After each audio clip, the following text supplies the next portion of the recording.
ద్వారకా నగరంలో ఒకప్పుడు వసుదేవుడు మరియు దేవకి అనే దంపతుల కుమారుడిగా శ్రీకృష్ణుడు జన్మించాడు.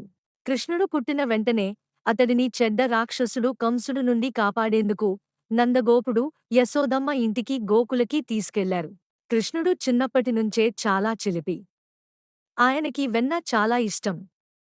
ఆయన మట్టి తిన్నప్పుడు యశోదమ్మ అడిగితే కృష్ణుడు తన నోరు తెరిచాడు. అందులో యావత్ ప్రపంచాన్ని చూశారు.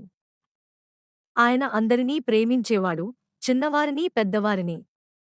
అందుకే అందరూ కృష్ణుడిని చాలా ఇష్టపడతారు. శ్రీకృష్ణుడు ధైర్యవంతుడు, చిలిపి అయినా మంచి మనసున్నవాడు. ఆయన్ని దేవుడిగా మాత్రమే కాదు, మంచి మిత్రుడిగా కూడా చూస్తారు. ఒకరోజు ఓ పెద్ద విషపూరిత పాము కాళీయ యమున నదిలో నివసిస్తూ నీటిని విషపూరితంగా మార్చింది.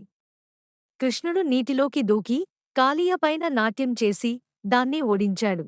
కృష్ణుడు బాగా వేణువు వాయించేవాడు.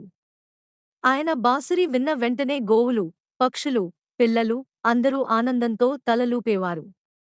రాధాదేవి, గోపికలు అందరూ ఆయన పాటలతో ఆనందించేవారు.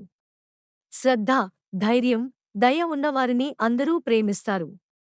కృష్ణుడు మనకు స్నేహం, నిజాయితీ, ధర్మం నేర్పిస్తాడు. ఆయన అందరినీ ప్రేమించేవాడు, చిన్నవారిని పెద్దవారిని. అందుకే అందరూ కృష్ణుడిని చాలా ఇష్టపడతారు.